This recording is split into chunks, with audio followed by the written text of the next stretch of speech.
to a human being than ordinary matter. We need a science that recognizes the vital forces, the vital energies that are there, that are part of the human essence, and that recognize the existence of a conscious self that can exist apart from matter.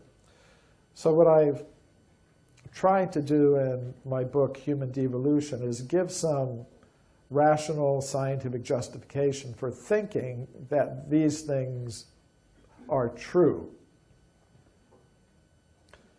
And I'm not claiming any monopoly on truth, either for myself or for the Vedic perspective. I think truth can be found in many places, and I encourage people to look wherever their path leads them. Mine has led me in a certain direction, but others may follow different paths. Now, the first thing I want to show is that we really do need an alternative explanation for human origins in strictly scientific terms.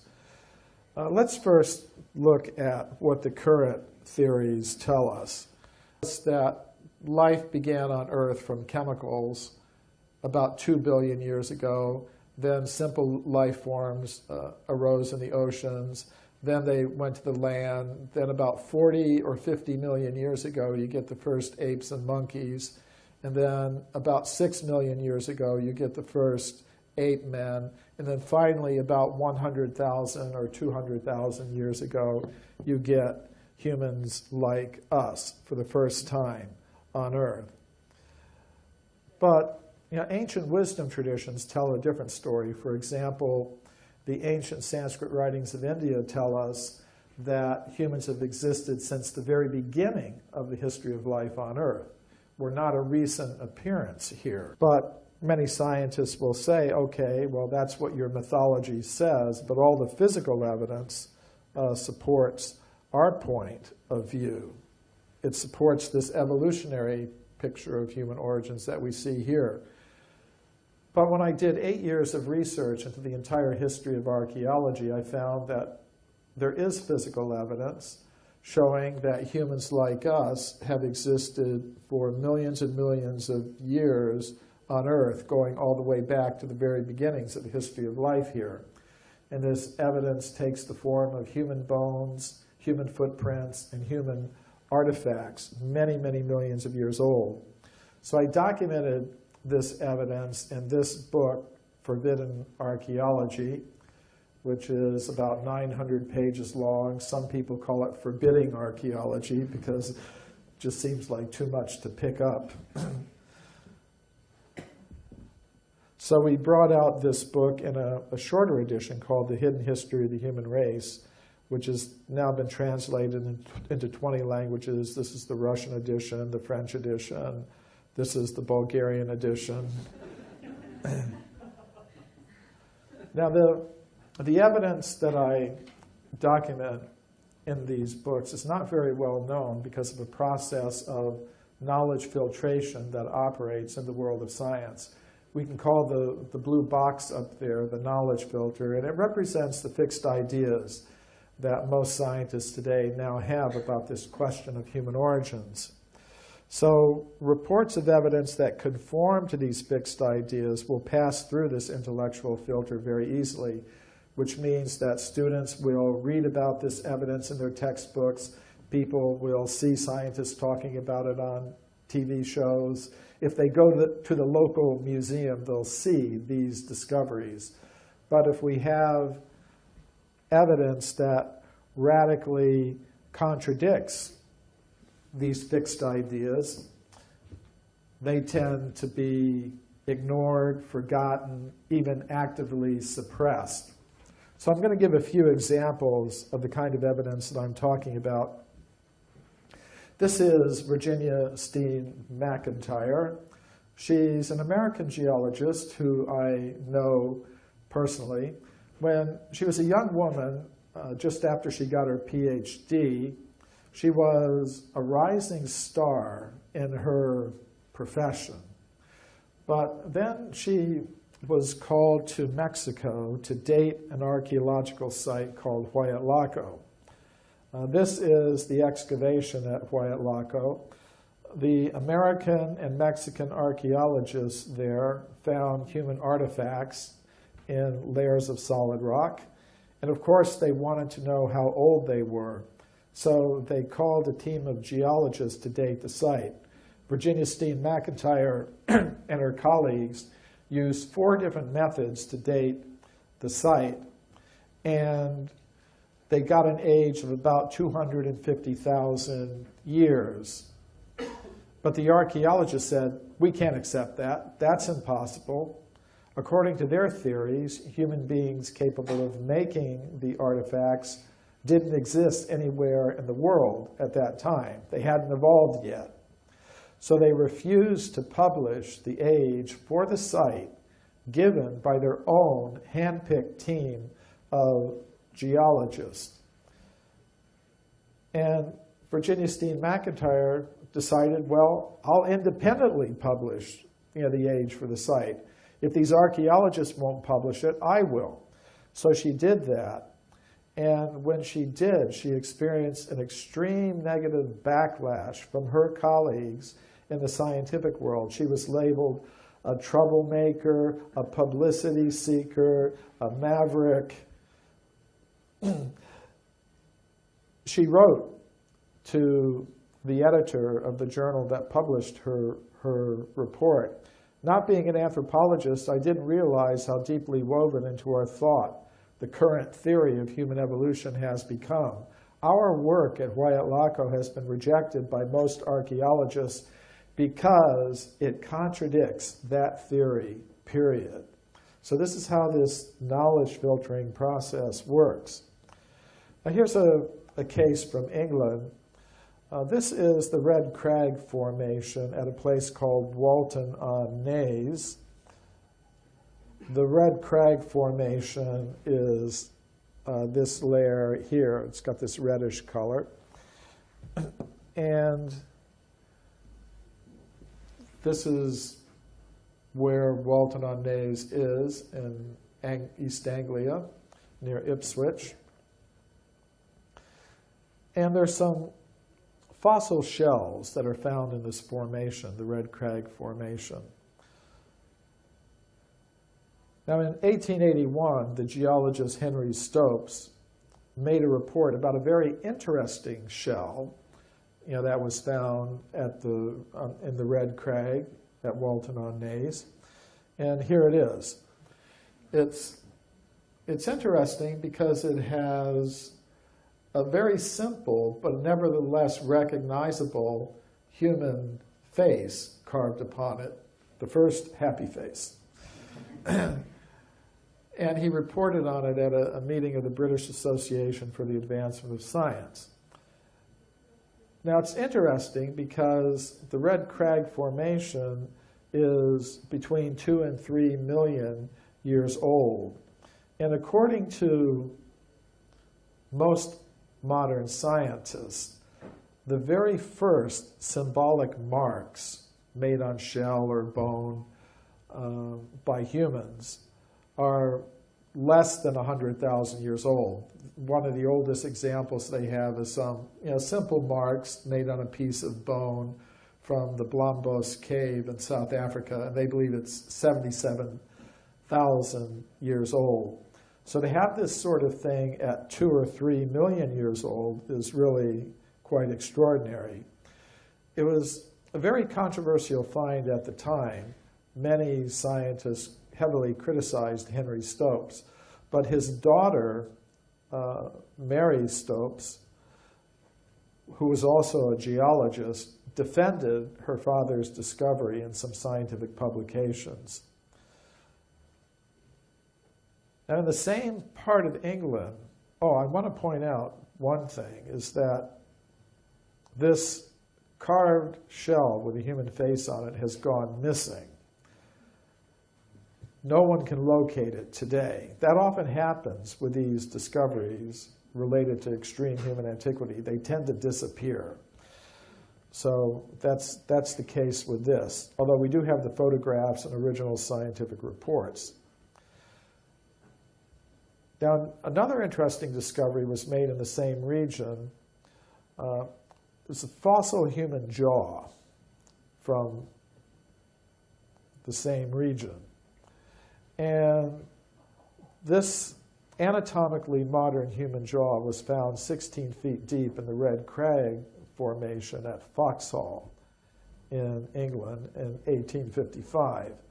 And Foxhall Hall is shown on this map. It's on the eastern outskirts of Ipswich, which is near to the place where the carved face was found on the the carved human face was found on the shell. So this human jawbone was also found in the Red Crag Formation, which is 2 or 3 million years old. So that's further evidence for a human presence in England going back 2 or 3 million years. Oops, wrong way. So later in the 20th century, another English researcher, J. Reed Moore of the Prehistoric Society of East Anglia, went to Foxhall and made some additional excavations there, and he found more evidence of a human presence in the form of stone tools and weapons and evidence for the deliberate use of fire. And the American anthropologist Henry Fairfield Osborn wrote, the discoveries of J. Reed Moore on the evidence of the existence of Pliocene man in East Anglia open a new epoch in archaeology. They bring indubitable evidence of the existence of man in southeast Britain, man of sufficient intelligence to fashion flints and to build fire before the close of the Pliocene. So the Pliocene is the geological period that extends from 2 million to 5 million years ago. So there's extensive evidence that humans were existing in England between 2 and 3 million years ago. So some people might say, well, that's from the early 20th century or the 19th century. What did they know back then? Where's such evidence being discovered in more modern times? And such evidence has been found. This is Mary Leakey, who in 1979 announced the discovery of many footprints at a place called Laetoli in the country of Tanzania in East Africa. And she said in her original report in National Geographic magazine, the footprints are indistinguishable from modern human footprints. And other scientists also agreed. Paleontologist Tim White said, make no mistake about it, they are like modern human footprints. Now that was pretty unusual because they were found in layers of solidified volcanic ash that geologists say are about 3 or 4 million years old. So at least 3 million years old. The most modern estimate says about 3,600,000 years. Now, neither Mary Leakey nor Tim White believe that human beings like us were present to make those footprints 3 million years ago in Africa. So how did they explain the footprints? Well, they proposed there must have been some kind of ape man who had feet exactly like modern human feet, and that's how the footprints were made. That's an interesting idea, but there's no physical evidence to support it. We have the skeletons of the ape men who existed at that time. They're called Australopithecus, and their foot structure is not like that of a modern human being. The foot skeletons of Australopithecus show that their foot was very ape-like. For example, their feet had very long toes, sort of like human fingers. Actually, the only creature known to science today that has a foot exactly like that of a modern human being is, in fact, a human being like us. So, what did Mary Leakey actually find? I believe she found evidence that humans like us were present 3 or 4 million years ago in Africa. Now let's jump a little further back in time. This is the Portuguese geologist Carlos Ribeiro. he discovered hundreds of human artifacts in his country of Portugal. And as a geologist, he said they cannot have come from any higher, more recent level. The layers of rock in which he found these objects were about 20 million years old. So he displayed the artifacts in the Museum of Geology in Lisbon with labels indicating an age of 20 million years. But if you go to the museum today, you won't see the artifacts displayed in those cases anymore. Today, they're kept locked in these cabinets down here. But I got permission from the director of the museum to open up those cabinets, and I was able to study and photograph some of these 20-million-year-old human artifacts from Portugal. By studying Ribeiro's original documents, I was able to go out into the countryside of Portugal and relocate some of the places where he made his discoveries.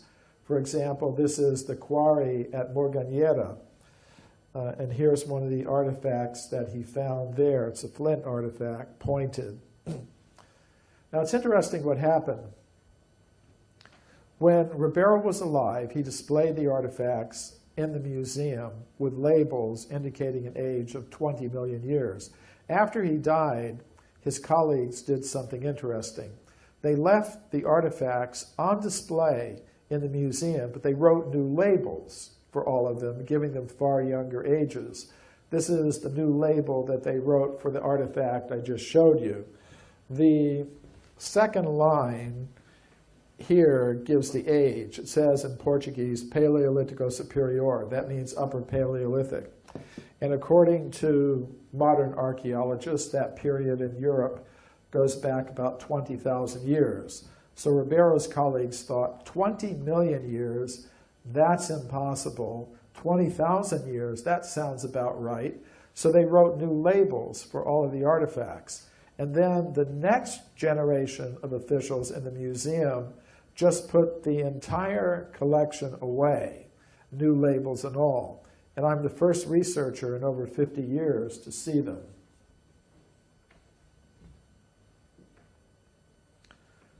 One case that's always fascinated me is the California gold mine discoveries. In the 19th century, gold was discovered in California, and miners went there to get the gold. To get the gold, they dug tunnels into the sides of mountains like Table Mountain here in California, in the Sierra Nevada mountains. And deep inside the tunnels, the miners found human bones and human artifacts. For example, they found many of these stone mortars and pestles. And what makes these discoveries so interesting to me is that they were found in layers of solid rock that belonged to the early part of the geological period called the Eocene, which means they would be about 50 million years old.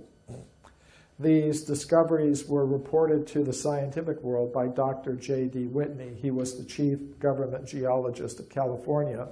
His report was published by Harvard University, but we don't hear very much about these discoveries today because of the process of knowledge filtration. Here is the scientist most responsible for the knowledge filtering in this particular case. This is William Holmes, an anthropologist who worked at the Smithsonian Institution in Washington. And he wrote, if Dr. Whitney had understood the theory of human evolution, he would not have published those reports. In other words, if the facts did not support the theory, then the facts had to be set aside. And that's what happened. However, a few years ago, I was a consultant for a television program called The Mysterious Origins of Man, which was shown on NBC, the largest American television network. And the producer had read my book, Forbidden Archaeology, so he got in touch with me. He wanted to include some of the cases from the book in this documentary. So I told him he should go to the Museum of Anthropology at the University of California at Berkeley, because I knew that some of the 50-million-year-old human artifacts from the California gold mines are still in the collection of that museum. So he went there, but the museum officials refused to allow him to see the artifacts, what to speak of film them. Nevertheless, we were able to find some photographs that were taken of the artifacts by Dr. Whitney in the 19th century. So we did have some imagery to use in the television program. It was interesting when scientists in America found out that NBC was going to show this program, they tried to stop NBC from showing it. They weren't successful. Actually, it was a very popular program. And recently, a DVD's been released that has the entire program, plus many of the outtakes, interviews with me and others that weren't included in the broadcast show. But when scientists found out that NBC was going to show this, they tried to stop NBC. They weren't successful. So then they went to the government. They went to the Federal Communications Commission, which is the agency of the government in the United States that regulates the TV broadcasting industry. And they asked the government to investigate NBC, to censure NBC, to force NBC to broadcast apologies, public apologies for having shown this program. And they also wanted the government to fine NBC millions of dollars so that they would never do anything like this again. Now, I'm happy to say the government did do this, but it was interesting to me that these sorts of attempts were made to prevent this information from reaching the people. Now, more recently, I went back to the museum myself. I was preparing a report about these discoveries for a meeting of the World Archaeological Congress, the world's largest international organization of archaeologists. And perhaps because of my connection with the World Archaeological Congress, the museum officials decided they would let me see the artifacts. And they're not kept in the museum itself. They're kept in a storage building several miles from the museum. I had to be accompanied every step of the way by a museum official, and entering this building was quite an experience, with all these card readers and security levels to go through. But the artifacts are still there, and these are some of them. These are some of the 50-million-year-old artifacts from the California gold mines. And many people have seen the movie Indiana Jones, Raiders of the Lost Ark, where in the final scenes they go into the basements of the Smithsonian Institution in Washington and see all kinds of discoveries that are being kept from the public. And many people think, well, that's just Hollywood. But these things actually do happen. There are human artifacts that are extremely old that aren't displayed to the public, but which are in the collections of these museums.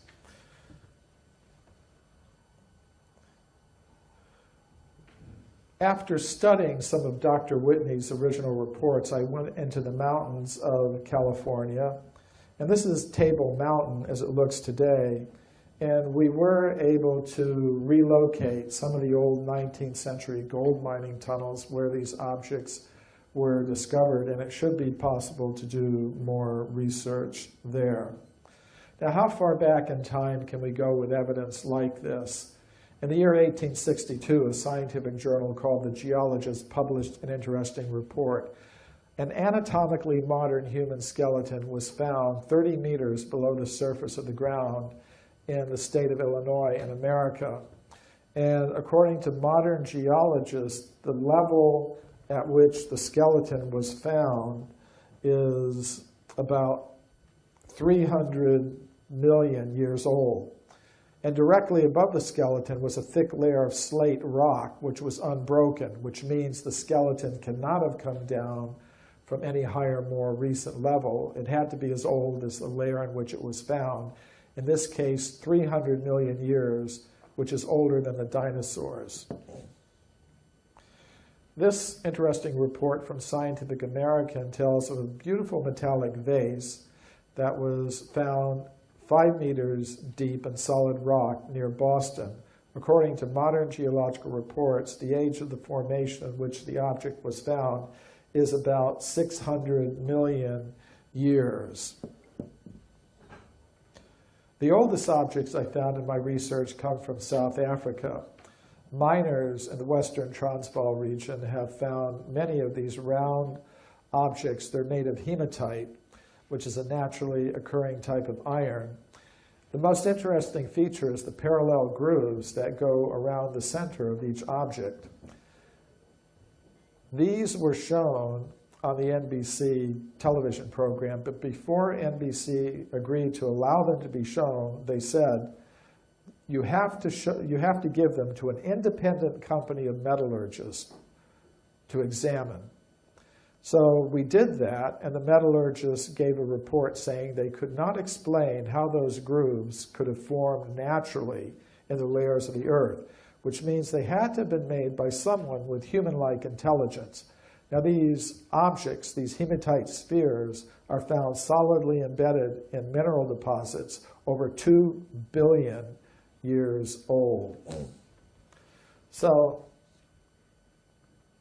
I could go on and I could keep you here until Christmas going through one case after another, but I'm not going to do that because there are other things I want to talk about. But I'll ask you to remember one thing. There are some scientists who say all the physical evidence supports this evolutionary picture of human origins with humans coming into existence about 100,000 years ago. It's not true that all of the physical evidence supports that idea. When we actually look at all the physical evidence, we find a continuous chain of discoveries of human bones, human footprints, human artifacts, many, many millions of years old, going all the way back to the very beginnings of the history of life on Earth, which means we need some new explanations for human origins. And in this book, I've offered a Vedic alternative theory of human origins, which has a lot in common with ideas of human origins that we find in many ancient wisdom traditions. Now, before we even ask the question, where did human beings come from, we should first of all ask the question, what is a human being? We should know what it is we're trying to explain. Now, today, many scientists will tell us that a human being or any other living thing is just a complex organization of the ordinary chemical elements. We're just machines made of matter. But I believe if we carefully look at all of the evidence, we'll see that it's more reasonable to say that a human being is made of 3 things. Ordinary matter, yes, but beyond that, there is a subtle mind element with some very unusual powers. And beyond that, there is a conscious self that can exist apart from matter. So when I speak of mind and matter, I don't mean temporary byproducts of bioelectrical activity in the brain. I mean real things with their own independent existence. Now, at this point, some scientists will say, now hold on just a minute.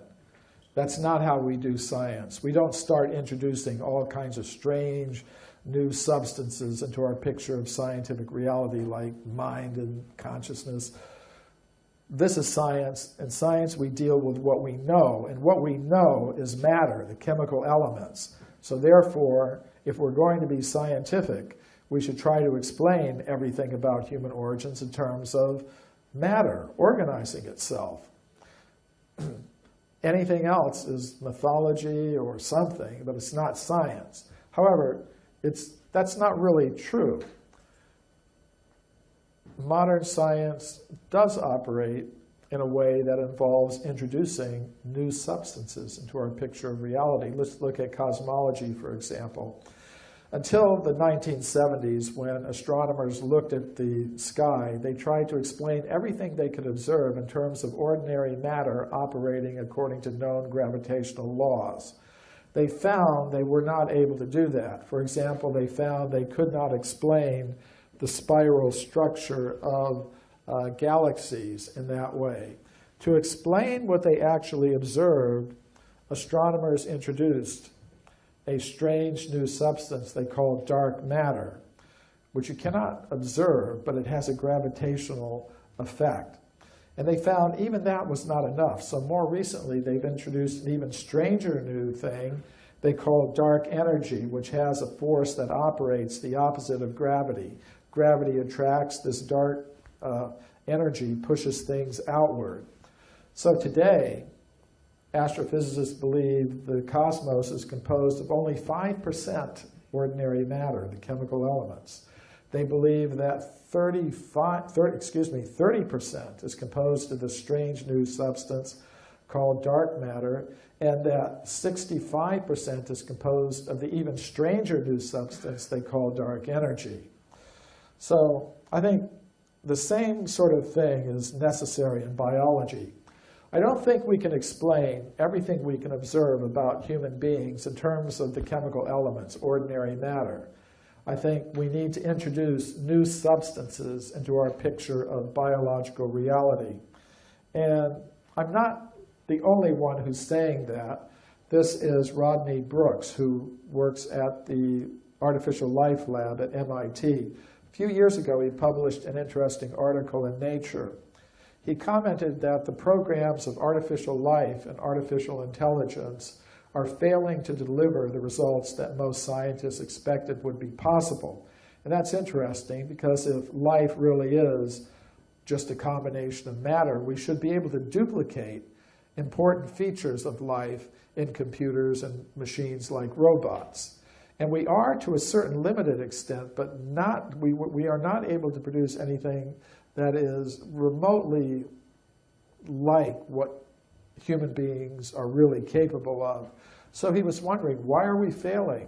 Could it be we don't have powerful enough computers? Maybe our algorithms aren't complex enough?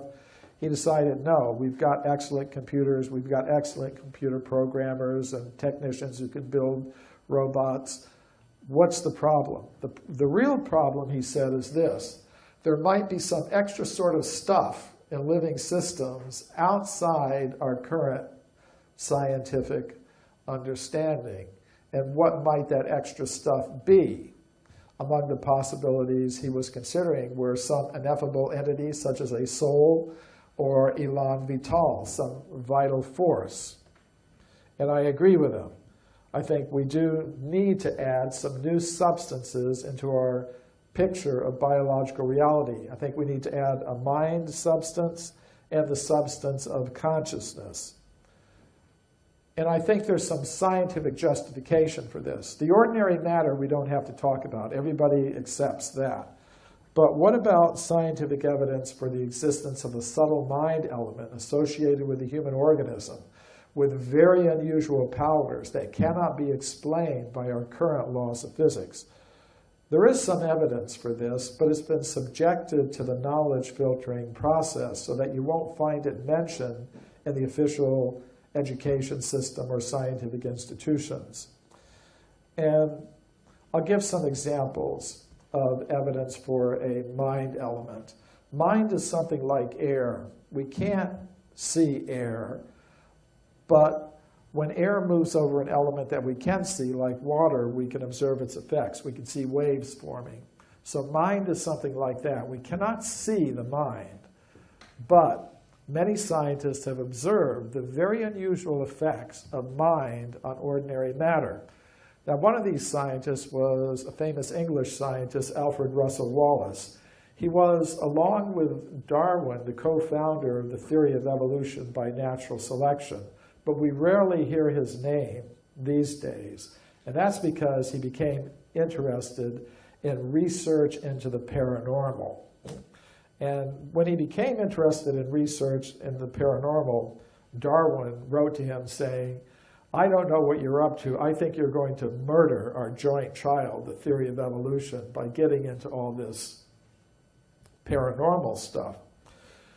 But Wallace continued with his research, and he was joined in his research by another prominent English scientist, Sir William Crookes, who was later a president of the Royal Society and a very prominent physicist. Together, they studied mediums. Now, mediums are people with paranormal powers. They did a lot of research with the medium Daniel Dunglass Hume, who was originally from Scotland, I believe. And Hume had some interesting abilities.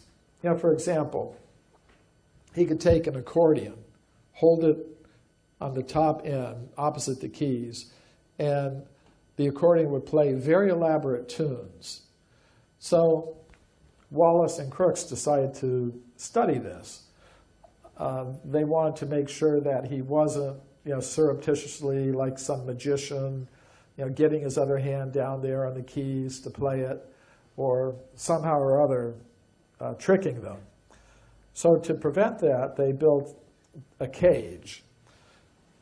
This is their experimental apparatus. And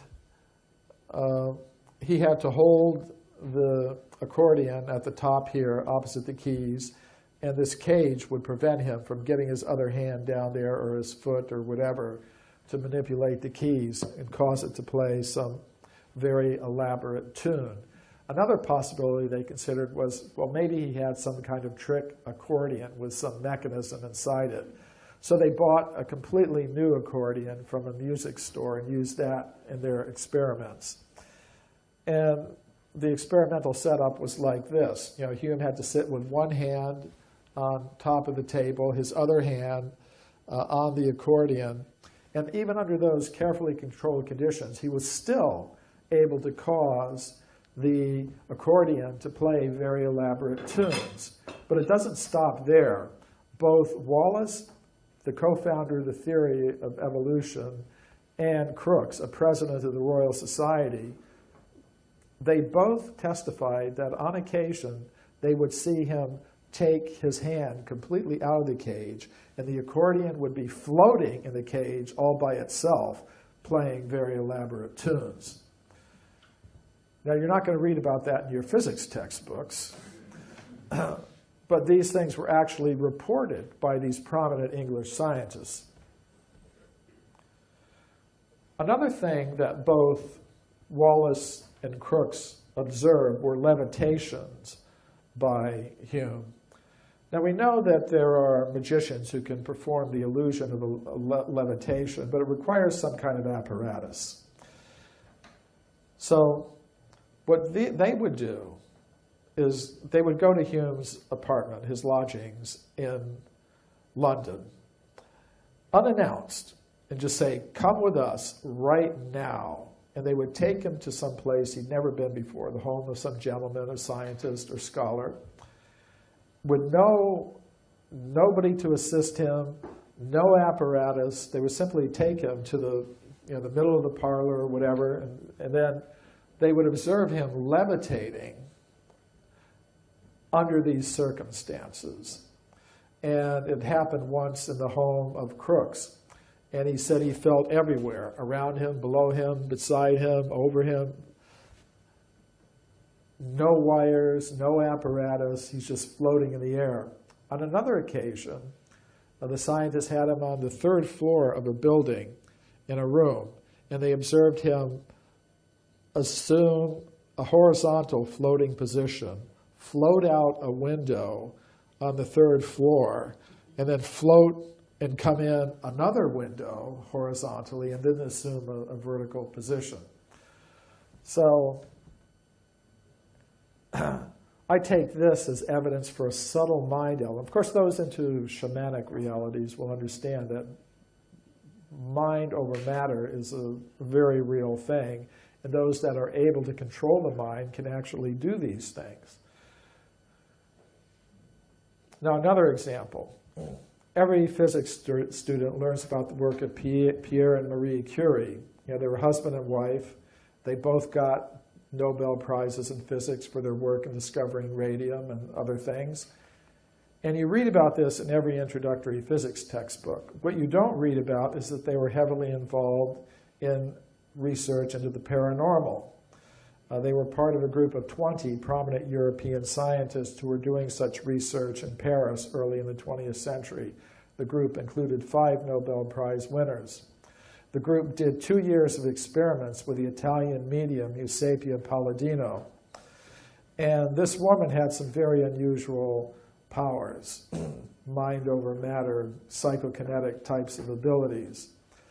So on one occasion, they had the medium in the Psychology Institute in Paris, not in somebody's dark parlor, which is the normal sort of preconception.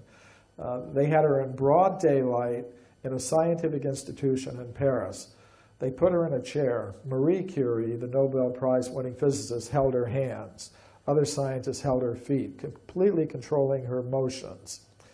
And under these conditions, Pierre Curie, the Nobel Prize-winning physicist, said that he observed a large table in the lab floating about 1 meter off the ground in the presence of this woman. And after 2 years of such results, the entire group of scientists signed documents saying these things are absolutely true, and we have to take them into account if we're going to have a complete picture of reality. But you're not going to read about this in your physics books today.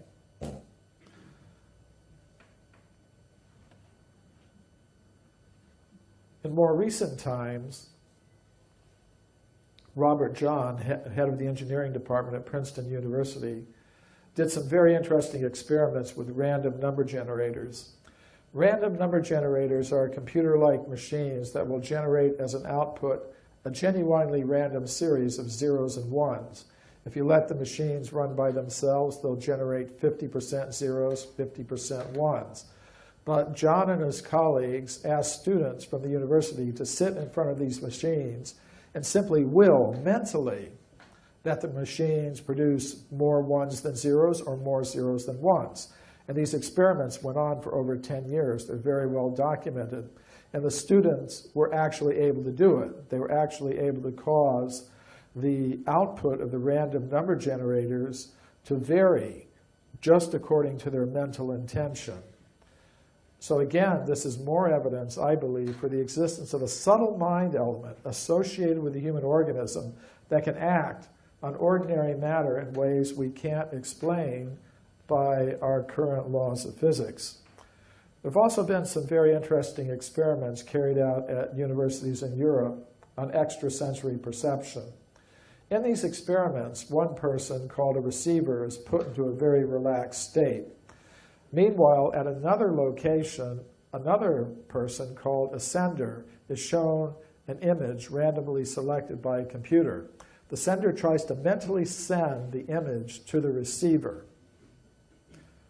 And then, at the end of each trial, the receiver is shown 4 images, one of which is the actual target image. And the receiver has to select from the 4, which was the image that was being sent. Now, if you run this experiment for tens of thousands of times, and you assume there's no paranormal effect, then you would expect that the receivers will pick the correct image 1 time out of 4, 25% of the time. However, the researchers find that the receivers are able to pick the image at a rate greatly exceeding 25% of the time, indicating they are able to pick up the mental image that is being sent to them by the sender. So there's a lot more that could be said, but I think this is sufficient to show that if we're going to talk about human origins, we can't just consider the chemical elements. We have to also consider this subtle mind element with its very unusual powers. Now, what about scientific evidence for a conscious self that can exist completely apart from the body? There is such evidence. It comes from medical studies of out-of-body experiences. Now, there are times when a person should be completely unconscious, like when you're listening to a long, boring lecture like this right after lunch. Is everybody still conscious? Okay, we'll go on. Maybe I'll succeed in putting you to sleep later. For example, during a heart attack, the heart stops beating, blood stops flowing to the brain, medical instruments show that the brain waves cease. At a time like that, a person should be completely unconscious. But many people in that condition report separating from their bodies, looking down and observing what the doctors and nurses trying to revive them are doing. The American cardiologist Michael Sabin heard some of these reports from his patients, and he wondered, are they telling the truth or are they just making up some stories? So he did a study. He selected 25 heart attack patients who had reported these kinds of experiences, and he carefully interviewed each one of them. He wanted to know, what did you actually see the doctors and nurses doing? Tell me in every detail what you observed. Then he went to the doctors and nurses who had treated these patients, and he asked to see their detailed medical records. And the patients do not see these detailed medical records. And in each case, every case is not the same. Different treatments are given in each case. But he found that the reports given by the patients matched the records kept by the physicians who had treated them, indicating that they were not just making up some stories. They were actually reporting real experiences. So these kinds of studies have been repeated at many medical institutions around the world. Now, in these cases, it appears that the conscious self separates from the brain, separates from the body, and then goes back into the same body. But that leads to another idea, namely the possibility that a conscious self may transfer from one body into another body. And of course, this is the basis of the idea of reincarnation or transmigration of the conscious self. And there is some scientific evidence for this. It comes from psychiatric studies of past life memories. Dr. Ian Stevenson and his colleagues studied thousands of cases of past life memories reported by young children in various countries around the world. And in over 800 of these cases, they were able to verify the existence of the person the child claimed to have been in the past life. So, still there are going to be skeptics who are going to say, do you really mean for me to take all this seriously as science? And I thought it was interesting that Carl Sagan, who was pretty skeptical about a lot of these things, said in his last book, The Demon-Haunted World, there are 3 claims in the ESP field which deserve serious study. 1, that by thought alone, humans can affect random number generators in computers. 2, that people under mild sense deprivation can perceive thoughts or images projected at them. And 3, that young children sometimes report the details of previous life. Now, I don't agree with Carl Sagan that those are the only things that deserve serious consideration and study. But even those 3 things alone are enough to make the point I'm trying to make, that there is more to a human being than chemicals. A human being is composed of 3 things: matter, mind, and consciousness. And this leads to another idea, because we have to explain where all these things come from and how they come together in the human form. And this is the idea that we live in a multi-level cosmos. There's one level of the cosmos dominated by ordinary matter. It's inhabited by beings adapted to the conditions there. That's where we find ourselves now. Beyond that, there is a level of the cosmos dominated by the subtle mental energies. It's inhabited by beings adapted to the conditions there. And people have different names for them. They call them angels, astral beings, demigods, goddesses, many different names for them, jinn. And beyond that, there is the level of pure consciousness, which is inhabited by beings adapted to the conditions there. Now again, this may seem quite beyond the worldview of modern science, but it's part of the traditional worldviews of the world's great cultures. Christianity had a worldview like that during the medieval times, where you have a terrestrial level, a level inhabited by angels and other subtle beings, and then finally some ultimately spiritual level, which I call the level of pure consciousness.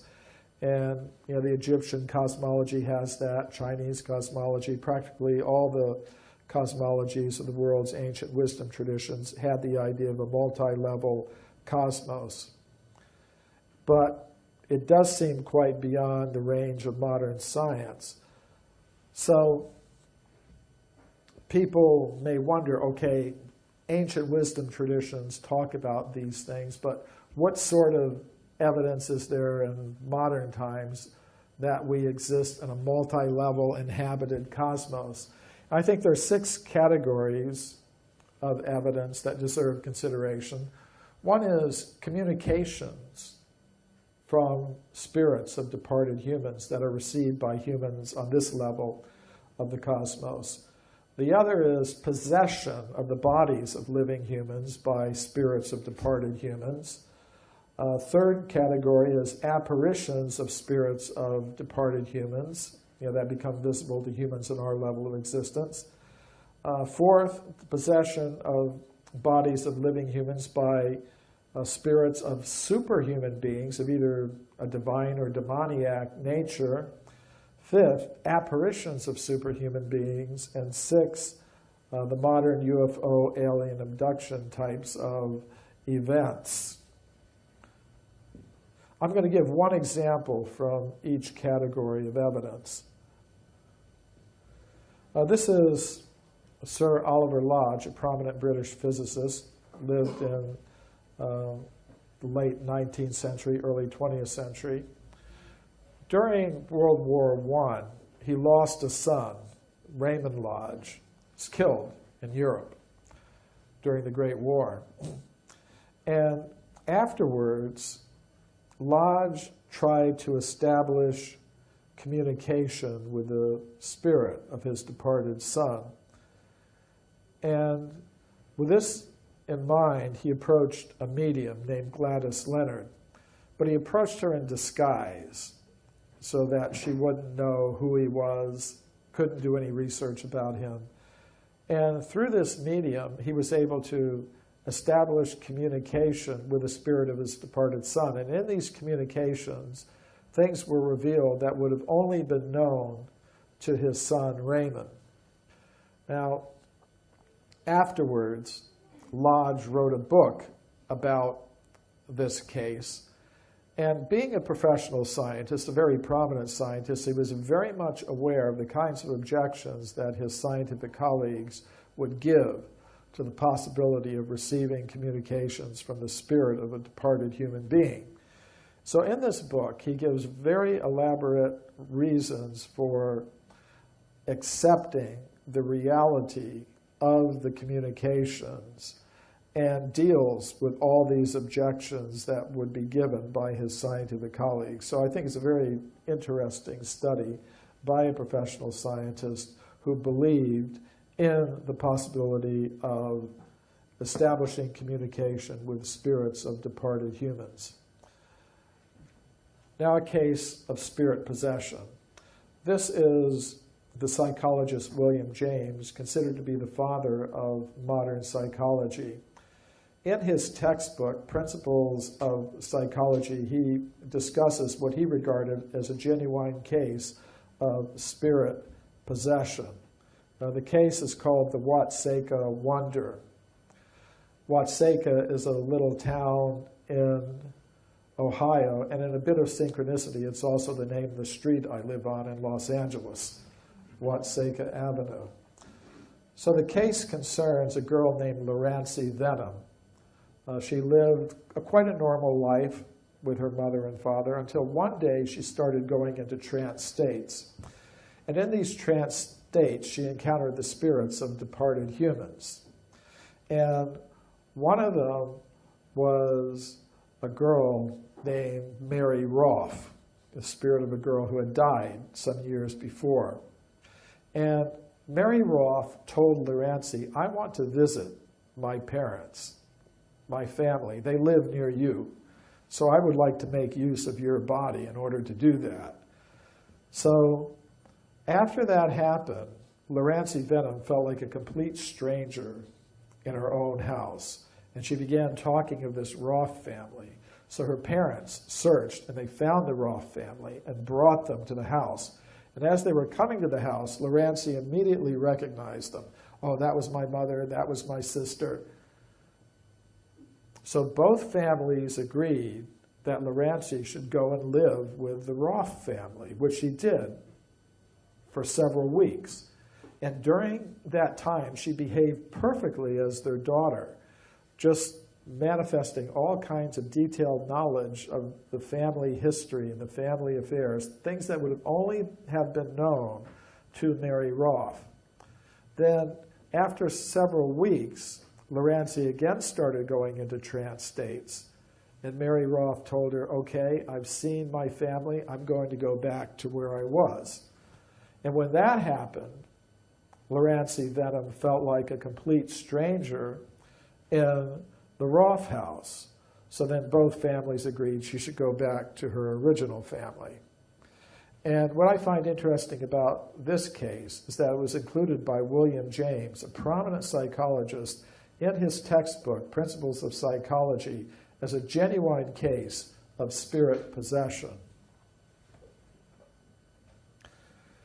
Now here's a case of an apparition of a spirit of a departed human. This is Charles L. Tweedale, who was a fellow of the Royal Astronomical Society here in England. And he had an interesting experience as a child. He was about 12 years old. He was sleeping in his bed, and the moon was shining in through the window, and he happened to wake up, and he saw standing at the foot of his bed the form of an elderly woman. And then the form disappeared. So the next morning, he went to breakfast. His mother and father were there, and he said, Mommy, Daddy, last night, I saw the form of an old woman standing at the foot of my bed. So immediately, his father got up and left the room in a hurry, slamming the door behind him. So Charles asked his mother, Mommy, why did Father leave like that? And his mother explained to him, well, last night in our room, your father saw the form of his mother at the foot of the bed. Then later, they received a telegram that the man's father had died the previous night.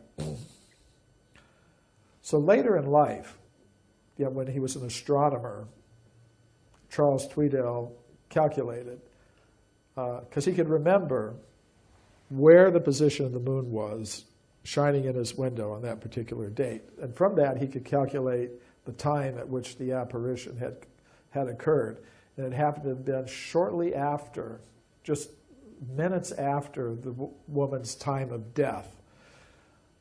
So this is a case of an apparition of a human spirit, an observation of a human spirit departing, reported by an astronomer. Now, cases of possession of human bodies by superhuman spirits, either of a divine or a demoniac sort of nature. Many of you have probably seen at one time or another the film The Exorcist. What many people don't know is that is based on an actual exorcism that was carried out by Catholic exorcists in the United States. It's an actual case. And if you recall the film, which is pretty accurate reflection of what actually happened, the boy in the film was possessed by a spirit that was not just like Mary Roth wanting to come and visit her parents. It was a possession by an extremely demoniac spirit, and this demoniac spirit acting through the body of the boy was carrying out just superhuman sorts of things. So there are cases like that. Then there are apparitions of superhuman beings. For example, the Marian apparitions are very well known in Europe. Generally, they're connected with healing places, like at Lourdes. And because these apparitions have occurred at a time when Europe was taken over by Christianity, the visions of these apparitions of these shining ladies are interpreted as Virgin Mary or something like that. However, in previous times, there are many cases in Celtic Europe, for example, of healing goddesses being associated with different places. So, who are these apparitions? Hard to say. Maybe they're the Virgin Mary, maybe there's some other healing goddess. And then there are the reports of the modern UFO alien abduction types of events. And among the researchers who study these things, there's one group which could be called the nuts and bolts researchers, who believe they're dealing simply with some other human beings pretty much like us who have similar type of technology, but just more advanced.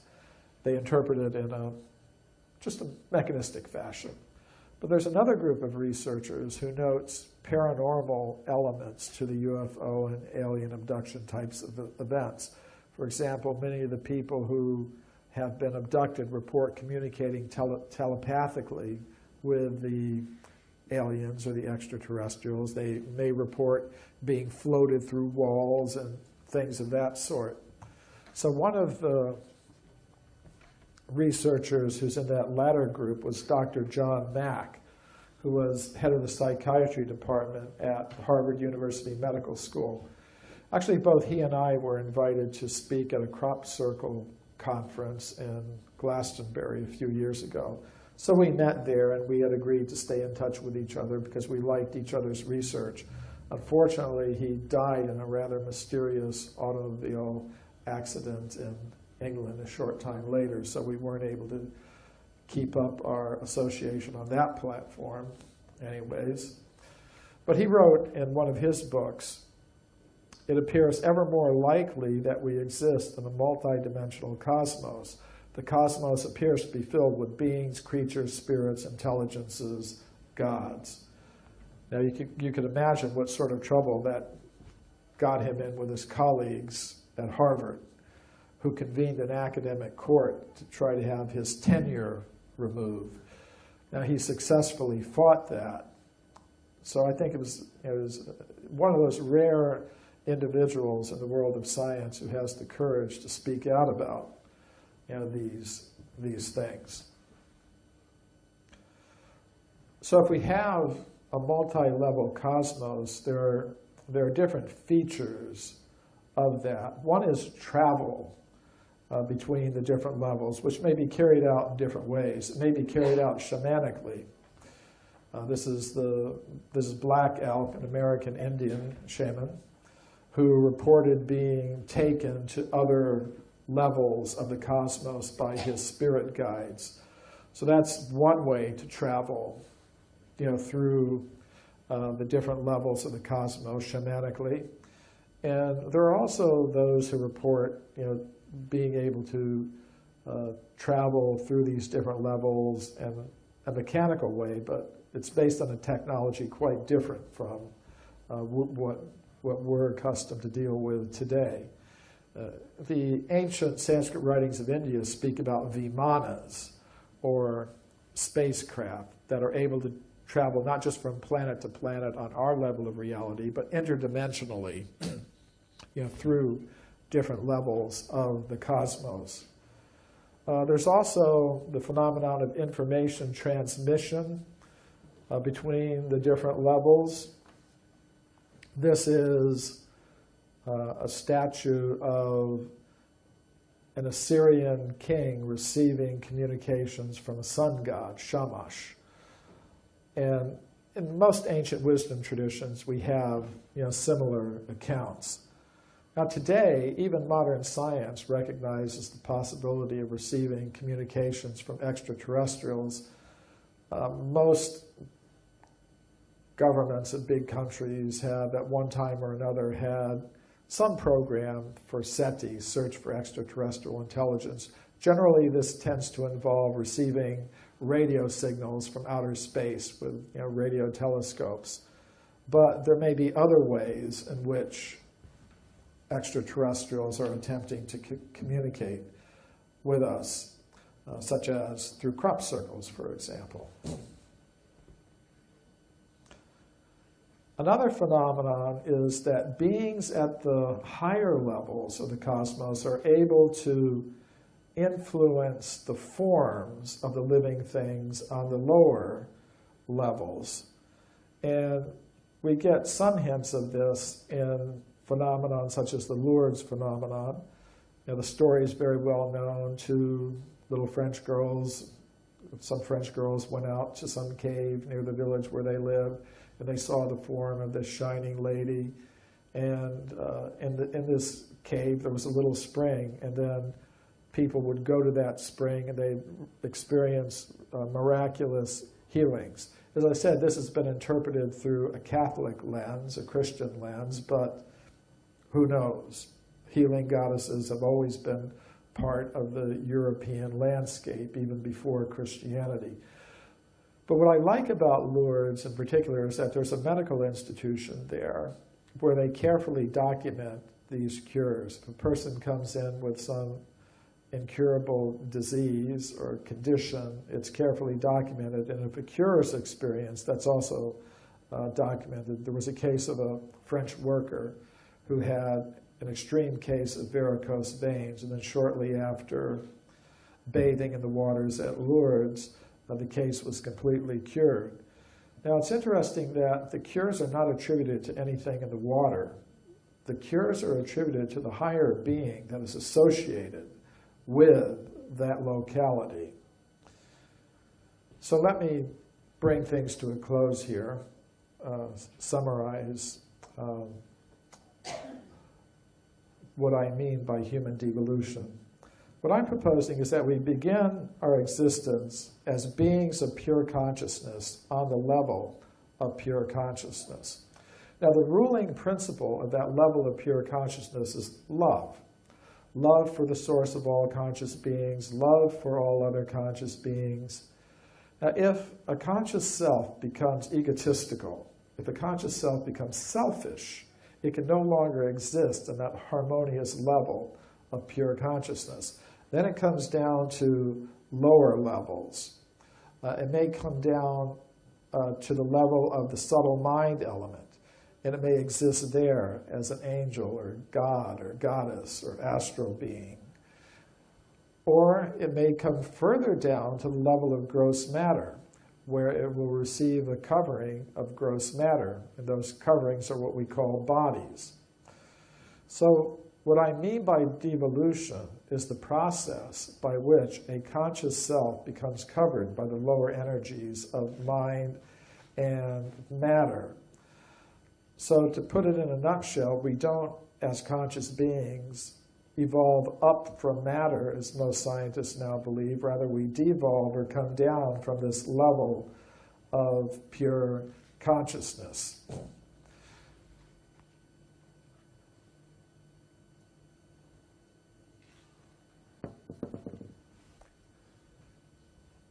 Now, the manner in which the form of pure consciousness receives a form made of matter has been a topic of speculation by philosophers for thousands of years. Plato, the Greek philosopher, had the concept that, yes, on the level of the absolute, there are forms of pure consciousness or pure spirit. And then through the agency of a creature he calls a demiurge, those forms of pure consciousness are translated into material forms on our level of reality. And there's something like that also in the Vedic cosmology. there's a creator god, sort of corresponding to a demiurge named Brahma. And from this creator god comes male and female goddesses.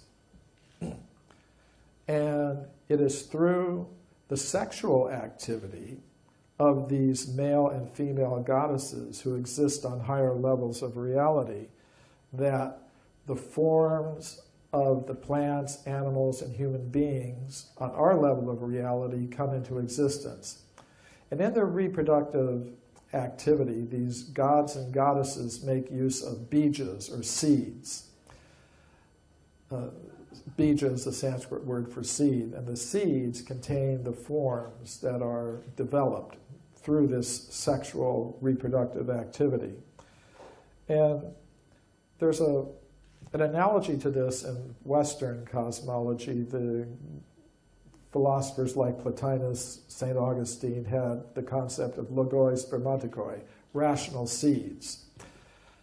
And this idea that life on Earth has been seeded, from extraterrestrial sources is something that's even present in modern science. For example, Francis Crick, one of the scientists who discovered the spiral structure of DNA, had a panspermia theory that life on Earth has been seeded from elsewhere in the cosmos.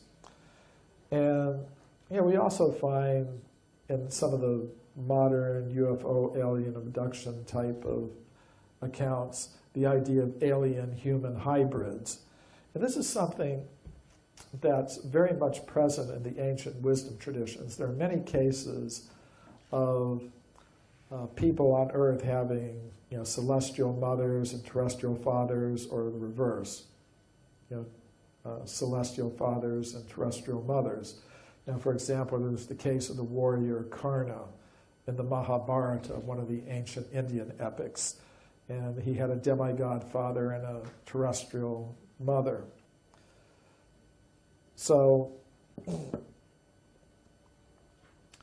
I want to go back to this idea that the forms, the plants, animals, and human beings on our Earth are the result of sexual reproductive activities of gods and goddesses on higher levels of reality.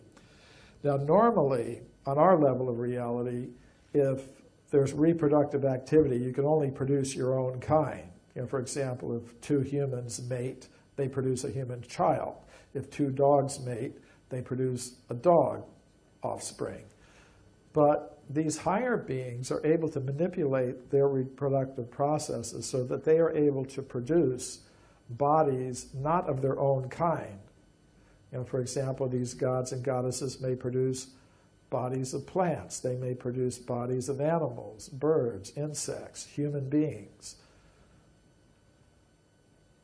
Now that may seem a bit unusual in terms of modern science, but even modern science is getting into some pretty strange manipulations of the reproductive process. There's something called interspecies embryo transfer, whereby scientists take a fertilized egg of one species, implant it in the womb of another species, and the animal gives birth to an offspring that is not of its own species. There are cases like that. Here's one case here. But it's something, it's not very widely known, but these kinds of experiments are going on. There's also the phenomenon, again from modern science, of human sperm and human eggs being generated and stored in the bodies of other species, for example, mice. So this idea that all the kinds of bodies that we observe in our level of reality are the product of reproductive activities of gods and goddesses on higher levels may seem a little bit strange, but even our modern science is starting to get into some strange manipulations of the reproductive process. So again, to just wrap it up, We begin our existence on that level of pure consciousness, where we have a form made of pure consciousness. If we become selfish, we come down to the lower levels of the cosmos, where we need vehicles that allow us to function here. And those vehicles are produced by the reproductive activities of gods and goddesses who exist on this second level of reality here, the level of the subtle material energies. So that's what I mean by devolution, the process by which the pure conscious self becomes covered by layers of lower energies, mind and matter, and those coverings are what we call bodies. But it's a process that can be reversed. We begin with a form of pure consciousness. It becomes covered by the lower energies of mind and matter. But it's possible to restore consciousness to its original pure state. And that can be accomplished by different systems of contemplation, yoga, meditation, shamanic types of exercises.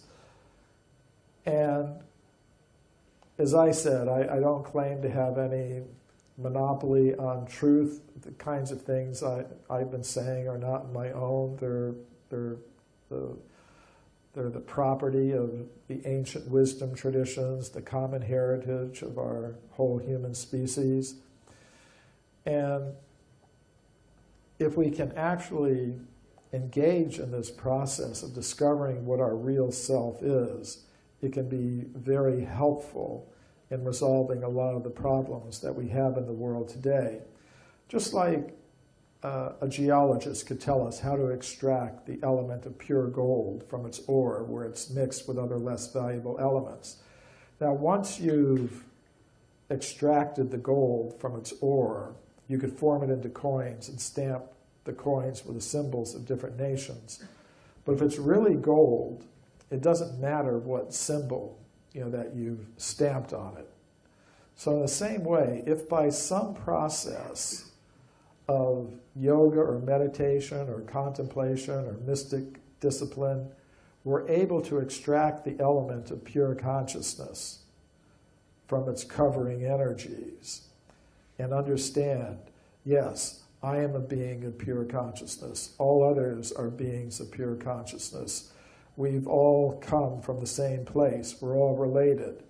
We have higher needs. There's no need for us to be exploiting the resources of the earth in an unsustainable way.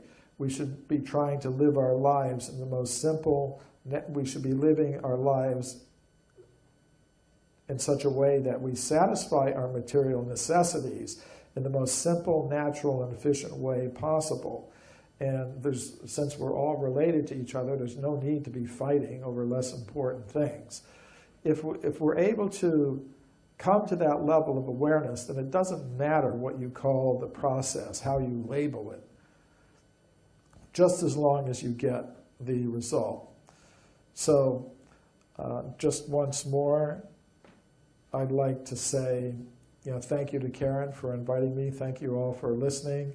And I've just been, I think, giving another perspective on what's been said so well by those who've come before me today and who will come after. Thank you very much.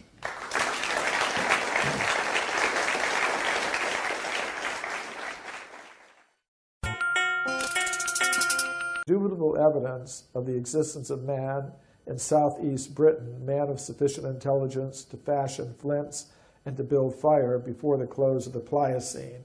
So the Pliocene is the geological period that extends from 2 million to 5 million years ago. So there's extensive evidence that humans were existing in England between 2 and 3 million years ago. So some people might say, well, that's from the early 20th century or the 19th century. What did they know back then? Where is such evidence being discovered in more modern times? And such evidence has been found. This is Mary Leakey, who in 1979 announced the discovery of many footprints at a place called Laetoli in the country of Tanzania in East Africa. And she said in her original report in National Geographic magazine, the footprints are indistinguishable from modern human footprints. And other scientists also agreed. Paleontologist Tim White said, make no mistake about it, they are like modern human footprints. Now that was pretty unusual because they were found in layers of solidified volcanic ash that geologists say are about 3 or 4 million years old. So at least 3 million years old. The most modern estimate says about 3,600,000 years.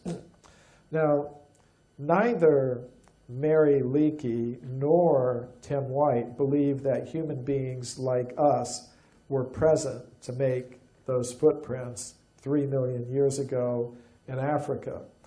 So how did they explain the footprints? Well, they proposed there must have been some kind of ape man who had feet exactly like modern human feet, and that's how the footprints were made. That's an interesting idea, but there's no physical evidence to support it. You know, we have the skeletons of the ape men who existed at that time. They're called Australopithecus, and their foot structure is not like that of a modern human being. The foot skeletons of Australopithecus show that their foot was very ape-like. For example, their feet had very long toes, sort of like human fingers. Actually, the only creature known to science today that has a foot exactly like that of a modern human being is, in fact, a human being like us. So, what did Mary Leakey actually find?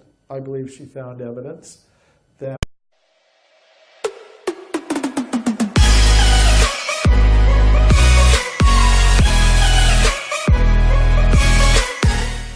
more to a human being than ordinary matter. We need a science that recognizes the vital forces, the vital energies that are there, that are part of the human essence, and that recognize the existence of a conscious self that can exist apart from matter. So what I've tried to do in my book, Human Devolution, is give some rational scientific justification for thinking that these things are true. And I'm not claiming any monopoly on truth, either for myself or for the Vedic perspective. I think truth can be found in many places, and I encourage people to look wherever their path leads them. Mine has led me in a certain direction, but others may follow different paths. Now, the first thing I want to show is that we really do need an alternative explanation for human origins in strictly scientific terms. Let's first look at what the current theories tell us. It's that life began on Earth from chemicals about 2 billion years ago. Then simple life forms arose in the oceans. Then they went to the land. Then about 40 or 50 million years ago, you get the first apes and monkeys. And then about 6 million years ago, you get the first ape men. And then finally, about 100,000 or 200,000 years ago, you get humans like us for the first time on Earth. But ancient wisdom traditions tell a different story. For example, the ancient Sanskrit writings of India tell us that humans have existed since the very beginning of the history of life on Earth. We're not a recent appearance here. But many scientists will say, okay, well, that's what your mythology says, but all the physical evidence supports our point of view. It supports this evolutionary picture of human origins that we see here. But when I did 8 years of research into the entire history of archaeology, I found that there is physical evidence showing that humans like us have existed for millions and millions of years on Earth, going all the way back to the very beginnings of the history of life here. And this evidence takes the form of human bones, human footprints and human artifacts, many, many millions of years old. So I documented the age for the site given by their own hand-picked team of geologists. And Virginia Steen McIntyre decided, well, I'll independently publish the age for the site. If these archaeologists won't publish it, I will. So she did that. And when she did, she experienced an extreme negative backlash from her colleagues in the scientific world. She was labeled a troublemaker, a publicity seeker, a maverick. She wrote to the editor of the journal that published her report, "Not being an anthropologist, I didn't realize how deeply woven into our thought the current theory of human evolution has become. Our work at Huayatlaco has been rejected by most archaeologists because it contradicts that theory, period." So this is how this knowledge filtering process works. Now here's a case from England. This is the Red Crag Formation at a place called Walton-on-Naze. The Red Crag Formation is this layer here. It's got this reddish color. And this is where Walton-on-Naze is in East Anglia, near Ipswich. And there's some fossil shells that are found in this formation, the Red Crag Formation. Now in 1881, the geologist Henry Stopes made a report about a very interesting shell that was found at in the Red Crag at Walton-on-Naze. And here it is. It's interesting because it has a very simple but nevertheless recognizable human face carved upon it, the first happy face. And he reported on it at a meeting of the British Association for the Advancement of Science. Now it's interesting because the Red Crag Formation is between 2 and 3 million years old. And according to most modern scientists, the very first symbolic marks made on shell or bone by humans are less than 100,000 years old. One of the oldest examples they have is some simple marks made on a piece of bone from the Blombos Kiss evidence in this book, Forbidden Archaeology, which is about 900 pages long. Some people call it forbidding archaeology because it just seems like too much to pick up. So we brought out this book in a shorter edition called The Hidden History of the Human Race, which has now been translated into 20 languages. This is the Russian edition, the French edition. This is the Bulgarian edition. Now, the evidence that I document in these books is not very well known because of a process of knowledge filtration that operates in the world of science. We can call the blue box up there the knowledge filter, and it represents the fixed ideas that most scientists today now have about this question of human origins. So reports of evidence that conform to these fixed ideas will pass through this intellectual filter very easily, which means that students will read about this evidence in their textbooks. People will see scientists talking about it on TV shows. If they go to the local museum, they'll see these discoveries. But if we have evidence that radically contradicts these fixed ideas, they tend to be ignored, forgotten, even actively suppressed. So I'm going to give a few examples of the kind of evidence that I'm talking about. This is Virginia Steen McIntyre. She's an American geologist who I know personally. When she was a young woman, just after she got her PhD, She was a rising star in her profession. But then she was called to Mexico to date an archaeological site called Huayatlaco. This is the excavation at Huayatlaco. The American and Mexican archaeologists there found human artifacts in layers of solid rock. And of course, they wanted to know how old they were. So they called a team of geologists to date the site. Virginia Steen McIntyre and her colleagues used 4 different methods to date the site. And they got an age of about 250,000 years. But the archaeologists said, we can't accept that. That's impossible. According to their theories, human beings capable of making the artifacts didn't exist anywhere in the world at that time. They hadn't evolved yet.